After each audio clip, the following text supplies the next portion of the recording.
It's one of Europe's most vibrant, well-planned cities, easy to explore. Its gridiron street plan inspired the layouts of New York. We're taking a break in Scotland's pride by the Clyde, Glasgow.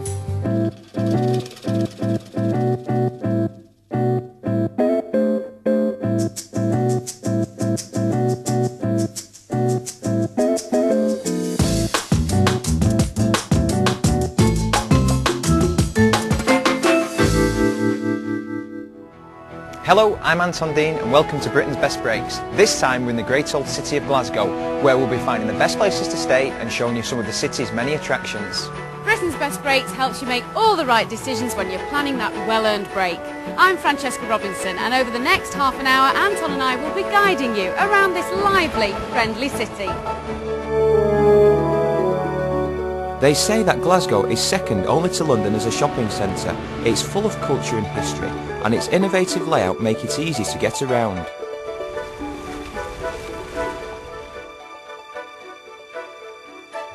This is a city where every street and square has its own story, and we found the right people to bring all those stories to life.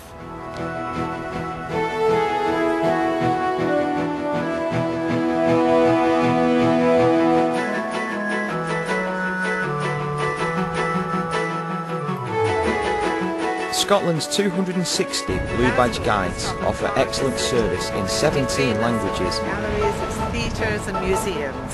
Bienvenidos a Hampden Park, el Estadio Nacional de Escocia. You can hire one for an hour, a day or a week, and they'll even collect you from your hotel, the station or the airport. Every great city enjoys a good theatre, and in Glasgow, that's the Theatre Royal. Home to Scotland's resident companies, the Scottish Opera and the Scottish Ballet, the Theatre Royal remains the focal point of Glasgow's cultural life.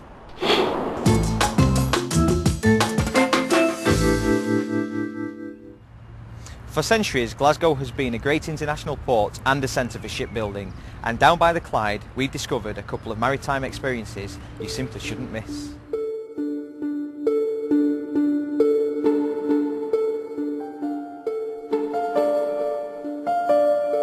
Ahoy, me hearties! Welcome aboard the Tall Ship, one of Glasgow's leading visitor attractions.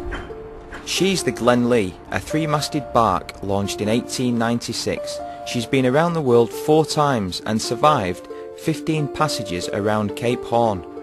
This sturdy old vessel provides a great family day out. It's educational and above all, it's fun. Pirates, mermaids, exhibitions and conferences, birthday parties, all kinds of events take place on board. What the original crew would have thought is anyone's guess.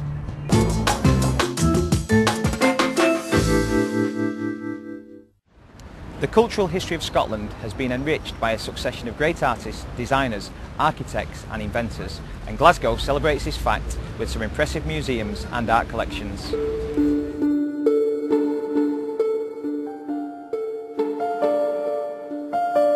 This splendid building, erected in 1895, was once the offices of the Glasgow Herald newspaper, and it had a great architect, Charles Rennie Mackintosh. Scotland is synonymous with great architecture. The Lighthouse is Scotland's first dedicated national centre for architecture and design. Here you can study all of Mackintosh's achievements using state-of-the-art technology.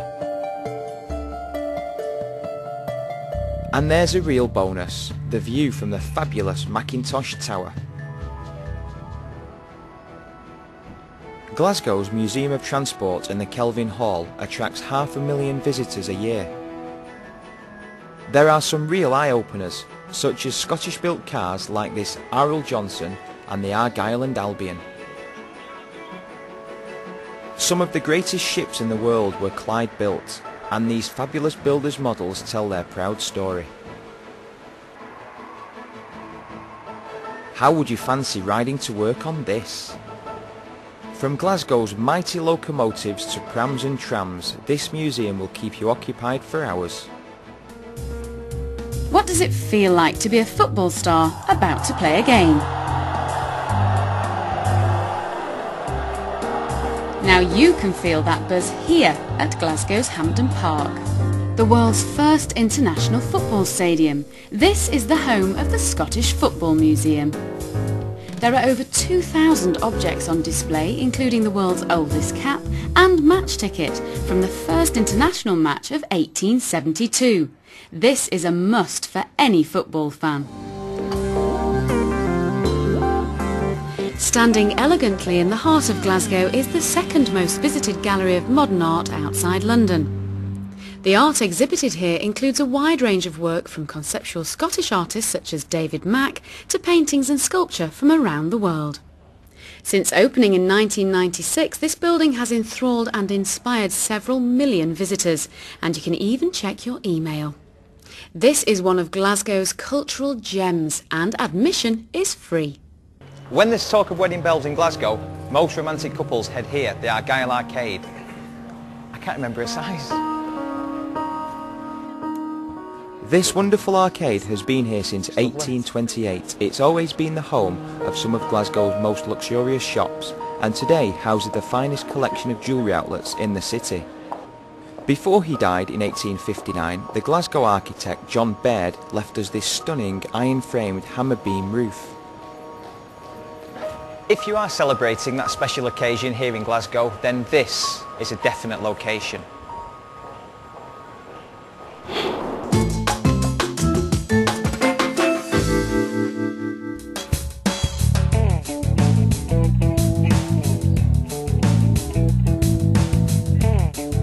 Inspiring, challenging and entertaining, the Glasgow Science Centre is all this and more.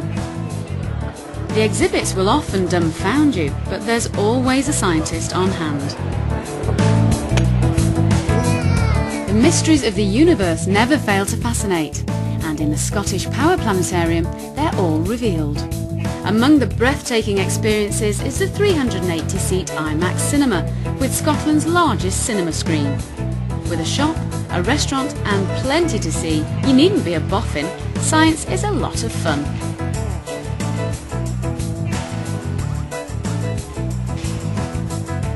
Castle Semple Country Park is part of Muirshiel Regional Park, which includes the Loch Winnock Nature Reserve, a nationally recognised wildfowl sanctuary. The loch's great for water sports, and there's plenty to do in the regional park, including boating, cycling, windsurfing, canoeing, fishing and walking. The Muirshiel Visitor Centre is the ideal starting point for moorland walks or a climb to the summit of the aptly named Windy Hill. The generosity of Glasgow's famous doctors, businessmen and academics is all around you in the superb galleries and museums, all open to the public. I think we should take a look. Glasgow's Hunterian Art Gallery holds a remarkable collection of European art. The founding collection of the 18th century physician Dr. William Hunter includes paintings by Rembrandt, Conink, Chardin and Stubbs. Unrivaled holdings of work by James McNeill Whistler include paintings, pastels and prints. A popular feature at the Hunterian is the reconstruction of the interiors, which originate from the Glasgow home of the Scottish architect and designer Charles Rennie Mackintosh, who died in 1928, and the artist Margaret MacDonald Mackintosh.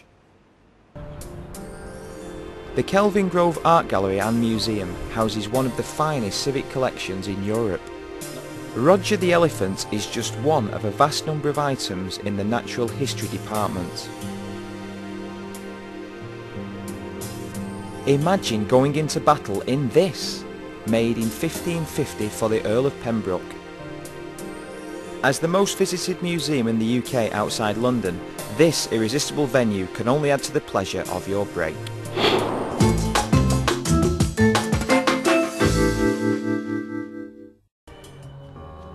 In the 360 acres of the Pollock Estate is the Burrell Collection, one of Scotland's finest collections of art.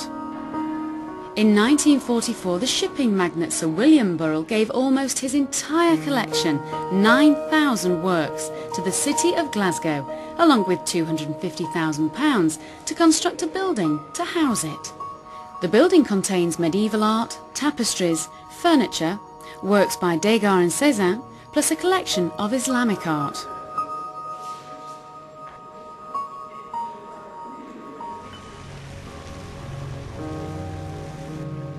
To experience the social history of Glasgow, this is the place, the People's Palace and Winter Gardens.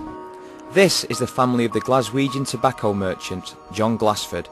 Originally a black manservant stood to his left, but he was painted out, probably due to the anti-slavery sentiment. As a fascinating tour through 3 centuries of history, this is unbeatable.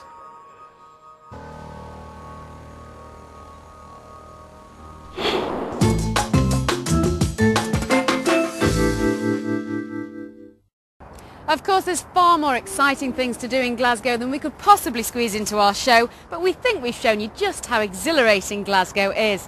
Whatever length of stay you decide to take, we're sure it'll be an enjoyable one. Yes, Glasgow's bursting with things to see and do and great places to stay and eat, and that's what Britain's Best Breaks is all about, trying to help you make the right decision when planning to make use of that very valuable leisure time. I'm Anton Dean, bidding bye-bye for now, and remember, on Britain's Best Breaks, the choice is yours.